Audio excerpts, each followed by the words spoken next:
உட்கார்ந்து இருக்காரு புத்தன். வரான் ஒருத்தன், யாரா இங்க புத்தன்னு கேட்டான். இப்படி கேட்க கூடாது தானே, யாரா புத்தன்னா. எல்லாருமே அப்படியே ஸ்டக் ஆயிட்டாங்க, ஸ்டன் ஆயிட்டாங்க. கேக்குறல்ல யாரா புத்தன்னா.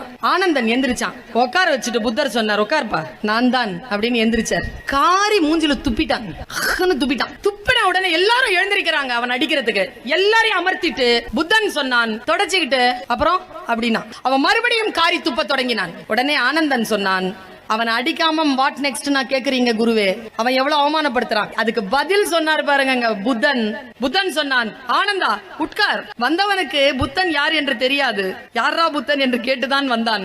அவனுக்கு என் மீது கோபம் இல்லை, நான் ஏதோ சொல்லி இருக்கிறேன், செய்திருக்கிறேன். அந்த சொல்லின் மீதும் செயலின் மீதும் தான் அவனுக்கு கோபமே தவிர அவனுக்கு என் மீது கோபம் இல்லை. இப்ப புரியுதா? டீச்சர்ஸ், மனைவிமார்கள், கணவன்மார்கள் யாரேனும் ஒருத்தர் துன்புறுத்தி கொண்டால், நீ நான் அவருக்கு ஆகவே ஆக மாட்டேன், அப்படி இல்லை, நீ ஏதோ ஒரு சில்மிஷம் பண்ணிருக்கிற, அது ஆகல. நீ ஏதோ ஒரு வேலை செஞ்சிருக்க, அது ஆகல. நீங்கள் ஏதோ குற்றம் செய்திருக்கிறீர்கள், அதுதான் உங்களுடைய தலைமை ஆசிரியருக்கும் உங்களுக்கும் பிரச்சனையை தவிர உங்களுக்கும் தலைமை ஆசிரியருக்கும் ஒன்றும் பிரச்சனை கிடையாது. இதை தெளிவுபடுத்திக்கிட்டோம்னா வாழ்க்கையில் தோல்வி கிடையாது. போனவன் அழுதான், அழுது திரும்பி அடுத்த நாள் வந்தான், வந்து மன்னிப்பு கேட்டான். உங்கள் கருத்தின் மீது தானே எனக்கு கோபம், நான் அந்த கருத்தை தானே எதிர்த்திருக்க வேண்டும், நான் உங்களை துன்புறுத்தி விட்டேனே அழுறான். நான் என்ன செய்ய வேண்டும் தோழனேன்னு கேட்டார் புத்தர். என்னை மன்னித்து விடு புத்தா, என்னை மன்னித்து விடுனா. இப்ப புத்தன் என்ன செய்யணும் சார்? புத்தன் என்ன செய்யணும்? மன்னிக்கணும் தானே. புத்தன் சொன்னான், முடியாது.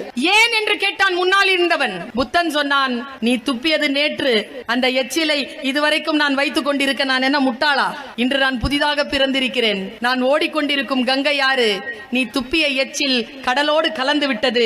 இதோ நான் புதிதாக ஓடிக்கொண்டிருக்கிறேன், இதுவும் கடந்து போகும் என்று சொன்னான். வருத்தங்களையும் ஆபாசங்களையும் வைத்துக் கொண்டு நாம் நாட்களை கழிக்காமல் அந்த வினாடியில் அதற்கான விஷயங்களை துறந்து அடுத்த விஷயத்திற்கு போய் ஃப்ரெஷ் ஆகிறது இருக்குல்ல, இப்படிப்பட்ட பெற்றோரை பார்த்து குழந்தை ஆளுமையுடன் வளர